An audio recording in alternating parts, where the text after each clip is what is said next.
Try to imagine never being able to feel joy. Imagine this complete numbness and lack of hope. Kind of hard to picture, isn't it? Well, sadly, this is a very real feeling for many people. This is depression. Now, while depression is talked about and widely known, it is still often very misunderstood.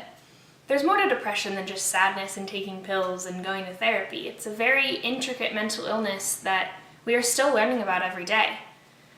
We are constantly doing studies and coming up with new theories to help better treat this serious illness that affects the lives of many. My name is Stephanie Lambertson, and I'll be talking to you today about depression. I have done extensive research on the subject, I have personal experience with this, and I'm just generally curious about this mental disorder. I'll be addressing what it is, what are the causes, and how do we treat it. Many people believe that depression is just prolonged sadness, and while this is true, that's not the whole picture. According to the National Institution of Mental Health, depression can display itself in a variety of symptoms. So if there's so many symptoms, then how are we supposed to clearly define it? Well, Webster's Dictionary defines depression as a serious medical condition in which a person feels very sad, hopeless, and unimportant, and is often unable to live a normal life. I think this sums up the symptoms and feelings pretty well. WebMD lists some of these symptoms. These can include fatigue, despair, lack of interest in activities, worthlessness, hopelessness, insomnia, and lack of concentration, and just general sadness. As someone who has gone through depression, I can say that these are all fairly accurate. However, these symptoms do vary from person to person, and so doctors have decided to kind of categorize these and follow the patterns that these symptoms do follow.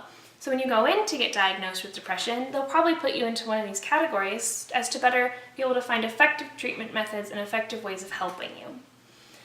But describing depression can be really difficult. It's hard to get those feelings into words sometimes. So people have come up with analogies. The analogy that I like to use is that having depression is like falling down a rabbit hole and forgetting what the sky looks like. So if there's all these different symptoms, then how do we know what the cause is? The easy answer, we don't.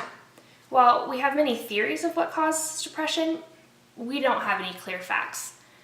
The National Institution of Mental Health has described some of the causes as being either biological, genetic, environmental, or psychological. And you can have even a combination of these effects that help lead to your depression. But as you can see, this is very vague. I mean, through the different studies, we have found that sometimes it is passed down genetically and sometimes it is because of a loss or a tragic accident. One of the more interesting studies they've done is that they found that people who tend to be depressed tend to have lower levels of serotonin in their brain. So obviously they give them more serotonin and it helps improve the depression. However, if you give someone who isn't depressed and has normal levels and you decrease their level, it doesn't make them depressed. So we don't clearly understand how serotonin affects the brain and how it adds to the depression. So if the symptoms vary and the cause of depression is unknown, then how are we supposed to treat it?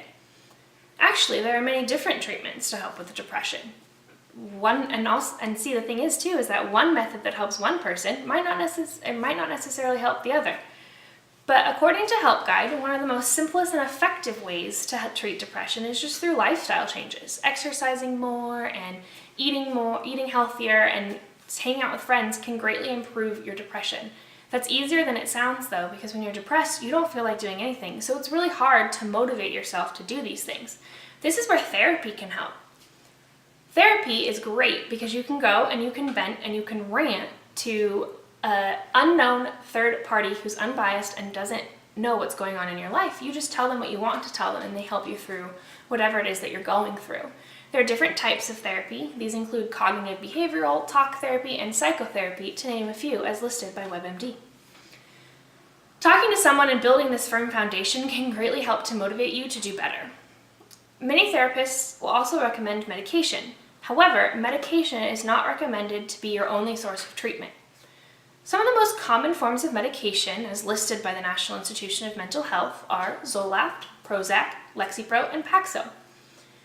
But they recommend that you either take medication and do these life changes and go to therapy in a combination. You use all of these things to treat your depression, and you need to find what works best for you. For me, treating my depression, what worked best was diving in the internet and using websites and making internet friends, along with taking medicine and going to therapy.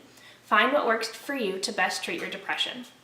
Depression is a complicated thing, and it is often very difficult to diagnose and treat due to how much it varies from person to person. With no clear cause and no clear description of what it feels like and what the symptoms are, depression can be really hard to live with.